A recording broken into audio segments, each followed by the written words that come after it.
Bonjour à tous. Comment relancer le tourisme? C'est notre grand dossier. La loi NOTRe a prévu une intercommunalisation de cette compétence avec une formulation catastrophiquement mal rédigée puisque une intercommunalisation de la promotion du tourisme dont les offices, alors que les offices ont la promotion touristique dans leurs compétences. Bref, une nouvelle fois, on nomme mal les choses et ça contribue au malheur du monde. Avec des volets qui étaient très intéressants et importants quand ils ont été mis en œuvre, sur le fait que les anciens offices devenaient des bureaux d'information touristique par défaut, qu'il y avait des dérogations qui étaient prévues, mais les marques territoriales protégées donnent lieu à plusieurs incertitudes juridiques, les stations classées ont donné lieu à plusieurs difficultés, le droit d'opposition des communes sur la taxe de séjour ont donné lieu à des neutralisations ou pas en attribution de compensation selon les territoires et en tout cas une neutralisation qui n'est pas dynamique. Pour les stations classées, il y a toute une série de régimes, plus un nouveau régime qui est prévu par la loi engagement proximité, plus une interprétation du juge qui n'était pas celle des services de l'État, plus la combinaison de tout ceci avec le nouveau régime de classement en station classée et la nouvelle compétence partagée d'animation touristique de l'engagement proximité qui pour certains assouplit les choses et pour d'autres les a plutôt complexifiées. Ceci est bel et bon et c'est surtout ceci d'une redoutable complexité. D'accord. Mais à côté de ça, la question se pose. Des nouvelles équipes arrivent, on en fait quoi de cette compétence touristique? Parfois la communauté n'est pas la bonne taille pour porter une marque, mais elle peut être la bonne taille pour exercer certaines actions. Et puis il y a des questions de mode de gestion. L'EPIC est une structure qui donne beaucoup de compétences à son directeur. C'est parfois souhaité, parfois non. On a en EPIC ou en établissement public administratif ou en service intégré la recours à la comptabilité publique. Parfois ça aide à éviter des dérives, mais parfois ça bloque notamment des accords avec des tours opérateurs, ne serait-ce que pour des raisons de réactivité dans tout ce qui est activité industrielle et commerciale. L'association a beaucoup de souplesse, oui, mais pour éviter la gestion de fait, il faut que l'on ait quand même une mainmise de la collectivité publique limitée. Et puis par ailleurs, parfois, l'association peut être lourde de dérives, de gens qui ne seraient pas assez professionnels pour faire l'activité touristique concernée, ou au contraire, parfois, c'est l'occasion d'avoir des vrais pros qui prennent les choses en main, mais comment éviter qu'il y ait une dérive vers la défense d'intérêts particuliers de tel ou tel professionnel. La SPL est très à la mode, elle présente beaucoup d'avantages, elle a parfois des petits inconvénients fiscaux et elle présente des avantages tout à fait passionnants quand on a une activité industrielle et commerciale très développée. Elle peut poser quelques inconvénients, y compris d'ailleurs pour des récupérations par exemple de mécénat. Ceci dit, avant tout, le projet pour le territoire, ça dépend de la taille où nous parlons, ça dépend des marques qui existent sur le territoire, ça dépend du type de tourisme où nous parlons, et ces modes de gestion ne sont pas à exagérer dans leur impact, car avant tout, c'est une question de bonne équipe au bon moment et de bonne stratégie, déterminer quelle action conduire à quelle échelle, bref, avant tout, le marketing territorial.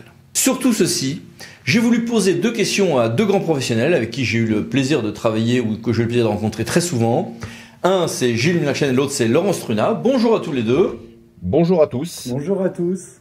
Gilles, on va commencer par toi en te demandant sur certains grands modes de gestion ton sentiment. 1. La DSP. Quand la collectivité, propriétaire du foncier ou du bien touristique, souhaite imposer une contrainte particulière à la gestion, le choix de la délégation de service public est la règle et favorise une gestion en partenariat. Elle ne peut développer de services publics à caractère industriel et commercial que dans le cas de carence de l'initiative privée. Et que penses-tu des régies?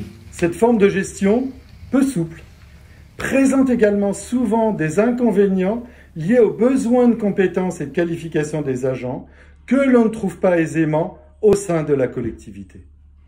Et quid de l'association, qui reste le mode majoritaire, quoique déclinant?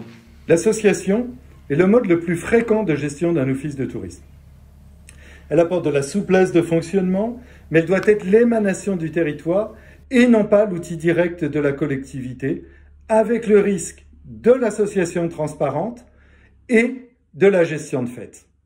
Les socio-professionnels doivent être très présents et doivent disposer d'un réel pouvoir dans la structure. Et l'EPIC?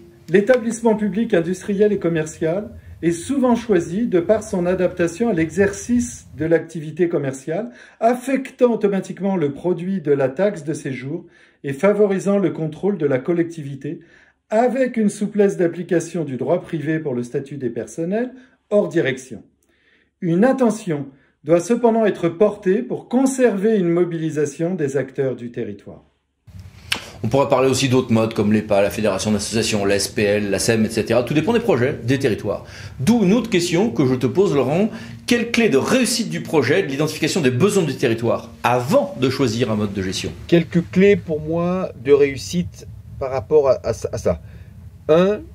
La volonté politique des élus des différentes collectivités territoriales. 2. S'appuyer sur des socioprofessionnels qui vont incarner, qui vont porter le projet. Je fais référence à des restaurateurs, des hôteliers, des sportifs, des habitants un peu connus du territoire, avec qui on va pouvoir travailler le projet. Autre clé de réussite pour moi, la qualité de la directrice ou du directeur de l'office de tourisme qui devra au quotidien prendre son bateau de pèlerin et vendre le projet touristique et transformer le territoire en destination touristique. Et enfin, dernier élément de réussite pour moi, très clairement, le temps. On ne devient pas une destination touristique du jour au lendemain. Il faut laisser du temps au temps, il faut de la continuité et de la cohérence dans le projet touristique et dans le projet politique. Eh bien, merci beaucoup à tous les deux. Merci. Merci. Au revoir à tous. Merci à vous. À bientôt pour une nouvelle vidéo, les 10 minutes juridiques parlant d'associés pour VK. Pensez à vous abonner et surtout, je nous souhaite à tous une excellente année 2021. Ça ne sera pas très difficile qu'elle soit meilleure que 2020. Merci, au revoir.